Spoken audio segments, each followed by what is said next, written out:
నమస్తే అన్న అందరికీ నమస్కారం. కువైట్ లో 20 ఏళ్లకు పైగా తెలుగు ప్రజల నమ్మకం పొందిన ఏకైక కార్గో సంస్థ యూసఫ్ కార్గో. ప్రస్తుతం యూసఫ్ కార్గోలో ప్రత్యేక ఆఫర్లు నడుస్తూ ఉన్నాయి. ఇండియాకు సామాన్లు పంపించాలనుకునే వారికి మంచి అవకాశం. ఏ కార్గో మరియు సి కార్గో కలదు. కైతాన్ మరియు మాలియా ప్రాంతాలలో యూసఫ్ కార్గో ఉంది. ఇంకెందుకు ఆలస్యం, స్క్రీన్ మీద కనపడే నెంబర్లకు వెంటనే సంప్రదించండి. నమస్తే అన్న అందరికీ నమస్కారం. కువైట్ లో కానూన్ గడువు ముగిసిన తర్వాత కువైట్ దేశవ్యాప్తంగా భారీ తనిఖీలు జరుగుతూ ఉన్నాయి.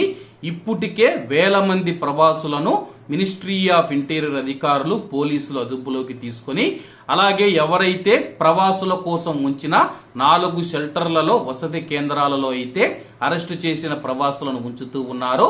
దీంతో చాలా మంది ప్రవాసులు బయటికి రావాలంటే భయపడుతూ ఉన్నారు.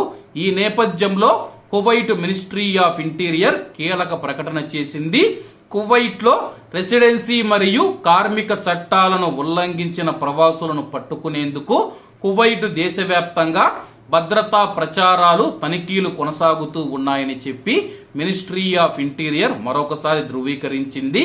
అలాగే ఎవరైనా సరే మీ చుట్టుపక్కల కార్మిక మరియు రెసిడెన్సీ చట్టాలు ఉల్లంఘించిన ప్రవాసులు ఉంటే 112కు 112కు 112కు ఫోన్ చేసి సమాచారం అందించాలని చెప్పి కువైట్ లో ఉన్న పౌరులు మరియు ప్రవాసులందరూ కువైట్ దేశ భద్రతా సిబ్బందికి సహకరించాలని చెప్పి మినిస్ట్రీ ఆఫ్ ఇంటీరియర్ కువైట్ లో ఉన్న ప్రతి ఒక్కరిని కోరింది.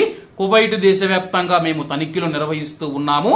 ఆ యొక్క తనిఖీలు విజయవంతం కావాలంటే ప్రజల సహకారం కూడా ఎంతో ముఖ్యమని చెప్పేసి కువైట్ లో ఉన్న ప్రతి ఒక్కరూ ఎవరైనా అకామా లేని వ్యక్తులు మీ దగ్గర ఉన్నా సరే, మీ చుట్టుపక్కల ఉన్నా సరే, ఎక్కడ ఉన్నా సరే వారి గురించి సమాచారం అందించాలని చెప్పి కీలక ప్రకటన చేసింది. ఈ ప్రకటన పైన కువైట్ లో ఉన్న నిపుణులు కూడా విభిన్నంగా స్పందిస్తూ ఉన్నారు. కువైట్ దేశ భద్రతా అధికారులు తనిఖీలు నిర్వహించి ప్రవాసులను అరెస్టు చేయాలి. ప్రస్తుతం వాళ్ళు ఎక్కడైనా తలదాచుకుంటూ ఉంటే వాళ్లను కూడా పట్టిమనడం ఏమంత మంచిది కాదని చెప్పేసి మానవతా కోణంలో ఆలోచించాలని చెప్పి మరికొంతమంది అయితే తెలియజేస్తూ ఉన్నారు. ఇంకా 85,000 మంది కువైట్ లో అకామా లేని వారు ఉండడంతో కువైట్ పోలీస్ అధికారులు భద్రతా తనిఖీలు ముమ్మరం చేశారు.